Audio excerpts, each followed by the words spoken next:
Welcome, everyone, to another episode of Health Made Simple Show. I'm your host, Dr. Bart, and today, another great episode. This is preparation for 2026. I'm one of those people out there that absolutely loves when we start to do things like setting up plans and goals for the following year. I know some people kind of frown upon it or make fun of goal setting, but I love it. I love it because it gives our just a moment to pause and just think about if I could dream up the best scenario for me, my body, my life, my wife, all the people around me, what would that dream look like? And today I will help you just kind of map out a process that I go through every year that I'll share with you. And I call it a chunking down process. And specifically, we'll do this with our health. So certainly there are other big categories. We have our health, our wealth, and our relationships. Those are the big three. If you're doing a little bit of something in all three of those, kudos to you.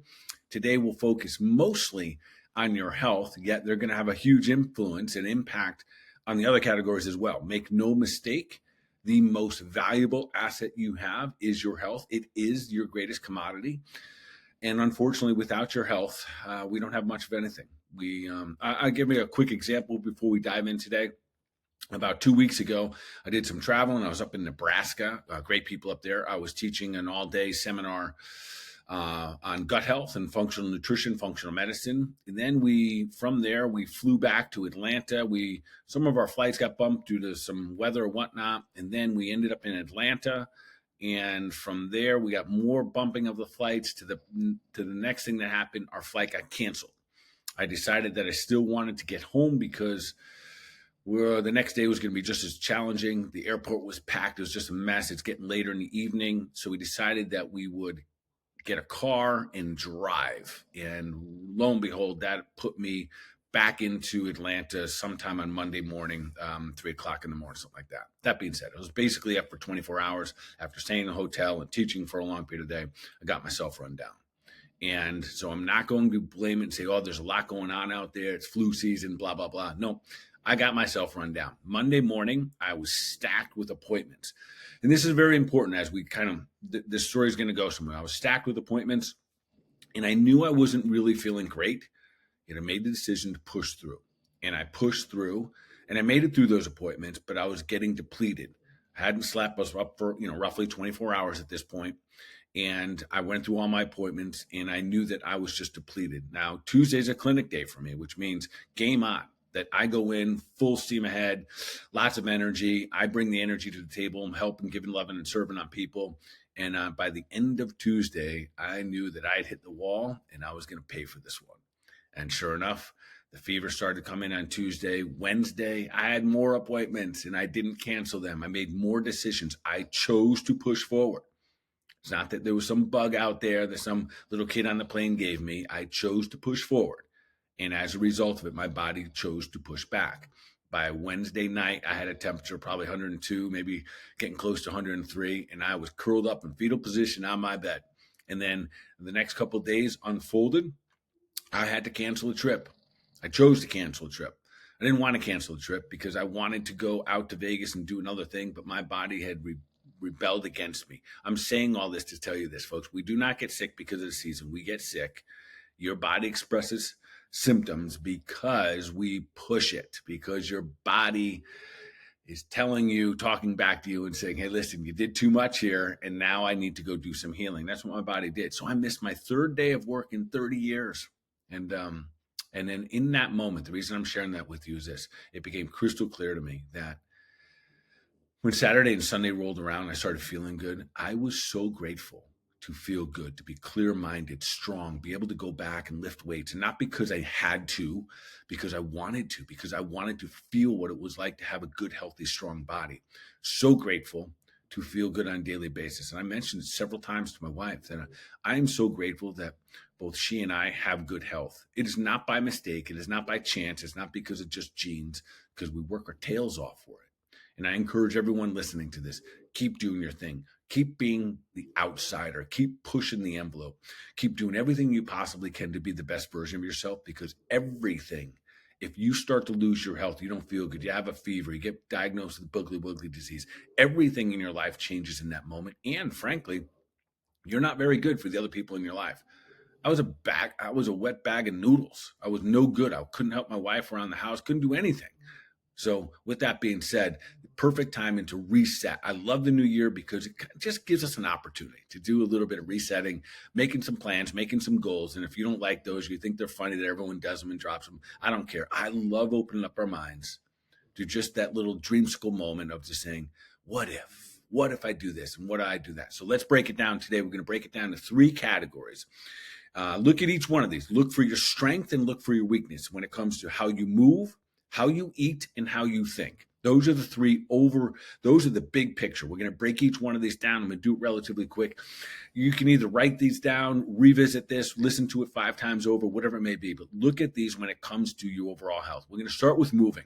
And in this category, we're going to look at how your strength is overall, how your mobility is overall, and your endurance. One of those is your strength. One of those is your weaknesses. So for me personally, I would say my endurance right now relative to my strength, relative to my mobility. I practice my yoga every morning. I lift weights. I do push-ups. I physically push my body. So I'm pretty good in those categories, always looking for the next level. My endurance, though, hasn't been tested lately. I haven't been on the jiu-jitsu mats as much as frequently, so I haven't rolled for an hour or 2 at a time. I don't do a ton of cardio. So this upcoming year, I know that's my weak link, and that's where I have to continue to get better. So that's just an example for you guys. If you know that your strength isn't good, then go get some weights. That's it. The answer is that's it. So then we have to chunk these things down. So this is the general theme. We're going to have these, and instead of just saying, I want to get stronger, then you got to chunk it down. That's what I really call planning versus goal setting. So planning just means this, chunk it down backwards. So if you want to get stronger this year and you're not going to join a gym and you don't have any weights at home, step number 1, go over to Target, wherever you can buy some hand weights, buy some hand weights. That'd be step number 1. Step number 2, start lifting them. Just do them. Don't worry about the technique. Don't worry about which muscle groups to combine. Just take the time and the space and start to develop the pattern. That's what this is all about. All of these are about patterns. I lift weights. I'm very comfortable doing it. And because it's a pattern now, it's not uncomfortable. It's a simple process for me. So if there's something here, like you don't have any weights, go get some. That's it. You start lifting them. As you start the patterns, then you start getting better at them. You do not try to come out of the gates in an expert mode. It doesn't work that way. That's why we see so much failure. Now let's move on. So let's just say then you need a little bit of mobility. What do I mean by mobility? How well you move your body. If you're not involved in something like yoga or some kind of stretch program or maybe some Pilates where you're lengthening your body, trust me, this is going to be a big issue as you get older. The number one reason across the board that people claim that they feel old, the number one reason, bar everything else, never mind their skin, their hair, none of that stuff, is the inability to move. It's probably one of the most undervalued, underrecognized portion of our health because most people will not take time and effort to limber up their body. And real life stuff like I can't tie my shoes anymore because my back doesn't feel good enough for me to bend over. I don't have the flexibility. I can't bend over and touch my toes. I can't scratch the middle of my back anymore because I don't have the mobility in my shoulders. Subtleties like this, folks.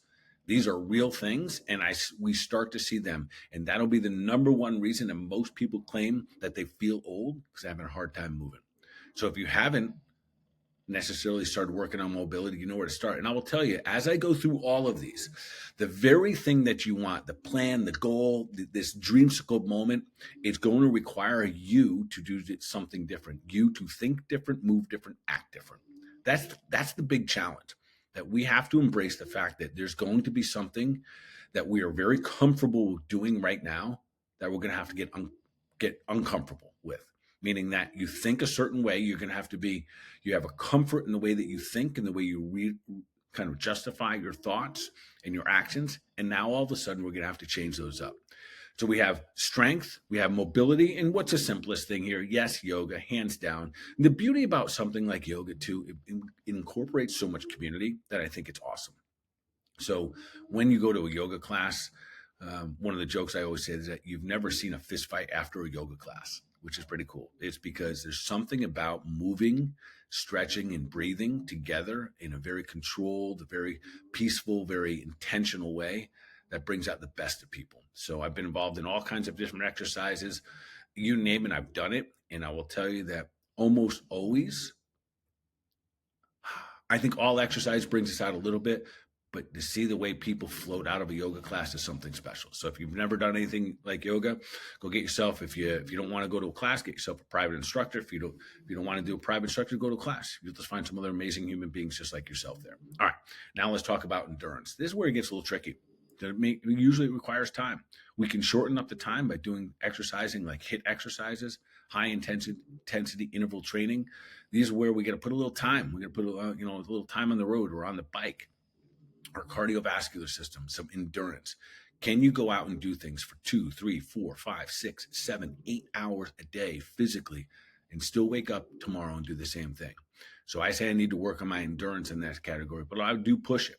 I have my little farm, and I'll gladly go out and work 6, 7, 8 hours a day. And that's often where people say, Doc, why do you do all that? And because if I don't do it, I won't be able to do it one day. And keep that in the back of your mind with many of these things that we talk about today. Even though we may take some of them for granted, or, I don't need to do that. What if you stop doing it? The likelihood is somewhere down the road, you're not going to be able to do it as easily or at all. So with that being said, when it comes to this category, how you move, how you eat, the movement being strength, mobility, endurance, figure out which one of those is your strength. Lean into it more, which one of those is your weakness, and then start chunking it down backwards. How do you start to improve? What are the things that you need? Do you need to go get some hand weights? Do you need a new pair of running shoes? Do you need to get a stationary bike? Do you need a gym membership? Which one of those things so you can start to become the best version of yourself, a better version of yourself next year? All right, let's shift into the eating part of this. This is where I think most people, or every one of us, could do better. No matter how good you're doing, we could probably do even better here. There's a reality here that takes place in this thing called aging. And as we age, there's a very real thing taking place that our detox pathways slow down. That's the truth. And that is what ages us. When those detox pathways slow down, we eventually get more toxic buildup, more inflammation in the body. And then inevitably creates a little bit of nutrient deficiencies. So this is a category that all of us can continue to improve.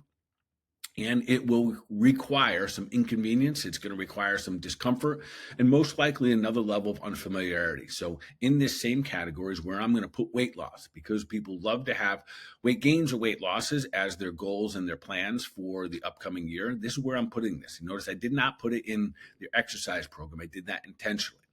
Because if you want to lose weight, it's going to happen in the kitchen. If you want to do it properly, it's going to happen in the kitchen. Remember, typical weight loss goals that the body can sustain are between 1 and a maximum of 3 pounds per week. And I know there's a lot of usage right now of different types of peptides. And I think some of them are, when utilized properly, can be fantastic. When we see weight loss at a more rapid pace like that, we see the side effects. That's the saggy skin, that's the issues, that's the sunken in eyes and stuff like that. So be mindful of how you do this. I think generally, I'm not going to get too side topic here. I think generally we've been a little bit greedy with our peptides right now, and people are trying to lose weight too fast. And I blame some of that on the providers, quite frankly. We know better than that. We know that the human body cannot sustain weight loss greater than 1 to 3 pounds per week. It means collagen in our skin, our detox pathways, et cetera. So slow it down. With that being said, let's talk about eating. We're going to keep this simple. To really get on the path of eating good, something's going to take place along the way. To get rid of the alcohol, to get rid of the sugar and the cookies, something is going to happen along the way. And what's going to happen is one day you're going to wake up and just decide, not that it was good or bad, that you should or should not, but it no longer has value for your life. And in that moment, that's when myself as a practitioner, that's when I get excited for you. I get excited when I hear someone, like it just happened 20 minutes ago, someone say to me, I just don't think I'm going to drink anymore because every time I drink, I just don't feel that good. That is the music to my ears. That is when I know there's going to be new habits involved. There's going to be a new sustainable practice. When we're just trying to drink less because you think it's bad for you, or because it's why you're gaining weight or whatnot, or why it's bad, creating impact on your hormones, that won't sustain it enough. But the moment you start to put a value, and you start to, a value meaning associated to the quality of your life. And yes, things like alcohol or poison, sugars, they're very detrimental to the body. So a whole food diet, meaning a diet that has, it basically full of one ingredient foods. Yes, animal protein centric. Yes, we want to get those essential amino acids, those essential fatty acids. We want to get those in abundance. And when we eat real foods, there's just less room for the bad guys, which is kind of cool. This will require, no doubt about it, you to get uncomfortable, because we've had, for many of us, 10 or 2, 3, 4, 5 decades of eating purely on comfort. And to be healthy, you're going to have to find the way to not eat just for pleasure all the time. Because if we're doing that, then there's no parameter, there's no measuring stick when it comes to whether or not there's a quality of food. Too often I see people just eating simply because it's 12 o'clock, it's 5 o'clock, it's breakfast time, lunch time, dinner time. The question rather needs to be, does my body need fuel now? And will it make eating no longer pleasurable? No. In fact, I think you'll enjoy it more because you're feeding your body. If I had a magic wand and I could fix one thing for all human beings relative to their health and just make everyone a little bit healthier, I'd fix their eating patterns and their relationships with food. Food has an incredible power over us because it works, meaning this: if you're not feeling the way that you want to feel and you want to change how you feel, food and alcohol works, and it always works in the moment. The moment you have a sip of wine, the moment you have your first beer, it changes how you feel. And instantly you will, I'll say it, you feel better, but you're not better. You will pay that back plus some. And the same thing with food. The moment you eat a cookie, you know exactly what it's going to do. And it never fails you. Food never fails you. Alcohol never fails you. It is always very predictable of what it's going to do until you cross the bridge, you get to the other side, and you've really hunkered down. You've gone outside of the box, and you decided to, what some might think is really extreme, and you've decided for 30 days, 60 days, 100 days that you are not going to put any toxins into your blessed body. And when you do that, all of a sudden you discover this different version of you. You discover this clear-minded, strong-bodied, free-spirited version of you. And in doing so, you tiptoe back across the bridge thinking, well, I feel good now. Maybe I'll just go back there a little bit. And when you do, all of a sudden you discover that that one glass of wine was awful for you. Now you feel the effects of putting toxins into your body. You feel the effects of putting a couple of those cookies in there. And you no longer are now judging them as good or bad, but rather that they don't serve you. So when it comes to your nutrition for this upcoming year and your weight loss, you will lose weight in the kitchen. It's real simple math, right? So if 3,500 calories is a pound, you have to be in some level of nutritional deficiency. And if you want to lose a pound over 7 days, you have to be 500 calories deficient per day. So 7 times 500 would be 3,500. That's how you lose a pound per week. So that's one strategy. But generally, you're just going to need to eat clean. And when you eat clean, you'll be satiated sooner. And as a result of it, you typically will get back to your ideal weight in a short period of time. All right, with that being said, so that's moving and eating. Now thinking, this is the big category. This is the big category that I think is often just neglected in understanding what we really need to do in this category. I'll start by saying this, that something that you have right now that is comfortable will have to become uncomfortable. In order for things to change, you must change. You have to change the way that you think. And if you change the way you think, then you start to change your beliefs just a little bit here, right? That all kind of pulls together. So your belief system has to change a little bit. So if you believe it's just easier to avoid conversations, that's what you will continue to do. So we have to change that thinking process ever so slightly or dramatically, which means we're going to get uncomfortable.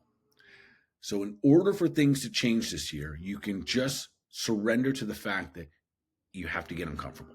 If all that you're doing, your goals and your plans are not uncomfortable, no change is happening. And I think that is exactly where we see so many goals, New Year's plans and New Year's resolutions fail.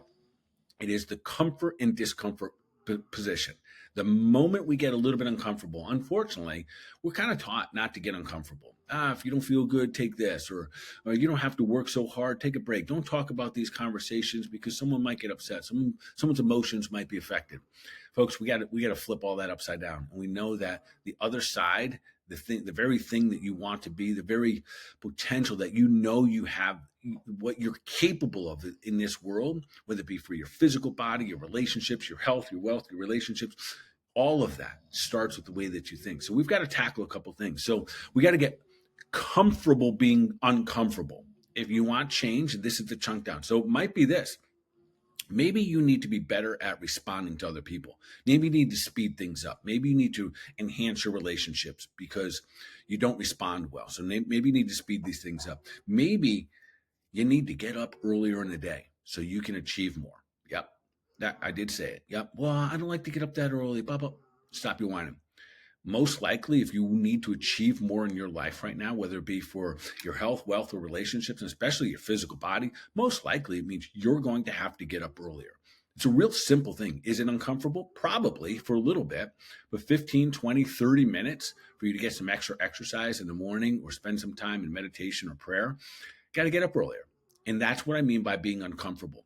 And if you're not willing to tackle those, don't expect too many changes because it's going to be uncomfortable in order for things to change. And again, in order for things to change, you must change. There might be other things. We might need to stop seeking comfort on every time we take another corner here, every time we turn around. Comfort is the fastest way for us to get old, the fastest way for us to become inefficient. So allowing ourselves to get uncomfortable with all the things that we used to seek comfort in is going to be a huge step moving forward.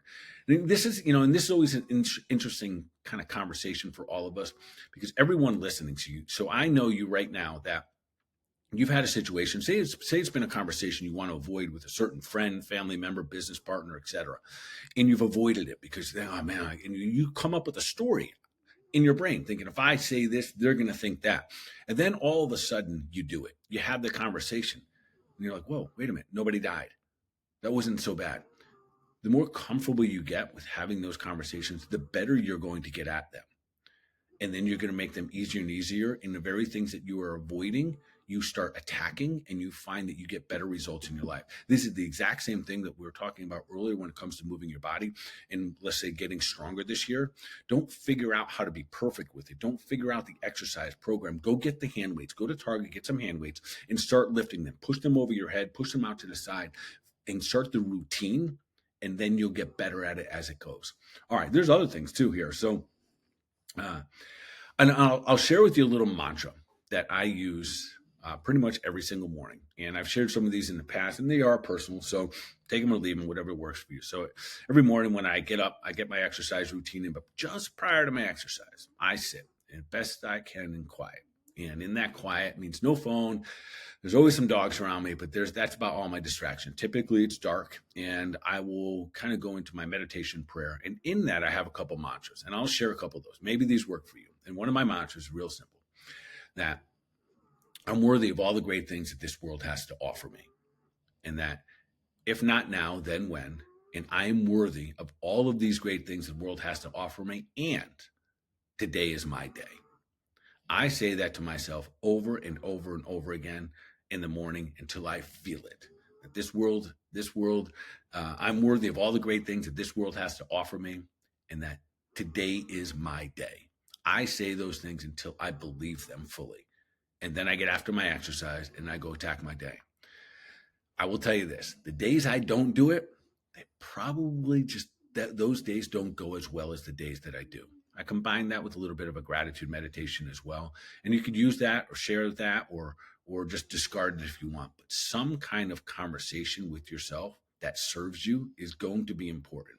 Unfortunately, the human brain, the way that it works, about 70 to 80% of the thoughts that you have are negative. That doesn't mean you're a negative person. That's just the way the human brain works. We are always trying to figure out survival, and all the stressors that we come up with, these things that we make up, become part of that negative thought. And most of the stories that are going on in our brain are completely made up. They're fabricated. There's no truth to them. We just keep going down a rabbit hole. So if that is you, just figure out some mantra that serves you, that today is my day, that you are worthy of all the great things that this world has to offer you. And just let them repeat and over again, just like some of that stinking thinking might do it as well. So use these three things if you're going to try to create a little bit of a map next year for your health, which I love doing this. I love having these goals. I love having these plans. I plan on having better endurance next year. I plan on continuing to keep my body fat down. I can plan on getting stronger and stronger. I plan on making sure that My mind is working in a way that serves me better than it ever has before. I plan on making sure that I continue to clean up my diet. There's always room for that. So if any of these are on your mind, awesome. I would love to hear your thoughts on them. I'd love to know that one thing that if you change this, big change would happen for you. So with that being said, just a little bit of a recap here today. For moving into 2026, look at your health in three categories: how you move, how you eat, and how you think. When it comes to the movement, figure out where's your strength, where's your weaknesses. Is it with your strength, your mobility, or your endurance? When it comes to your eating, clean diet, folks. We got to get uncomfortable with saying bye-bye to some of the things that don't serve us anymore. The alcohol, the sugar, those are the big guys. And when it comes to thinking, come up with a mantra that you can lean on at any given time when maybe your day isn't going great, or maybe there's just the shit has hit the fan and you need a little support, and remind yourself that you are worthy of all the great things that this world has to offer you. And today is your day. With that being said, folks, thank you for all that you do. Keep doing the thing, keep sharing it out, keep spreading the love. I love and appreciate all of you, and make sure that you are taking deliberate action for your minds, your body, your overall wellness. Y'all be awesome.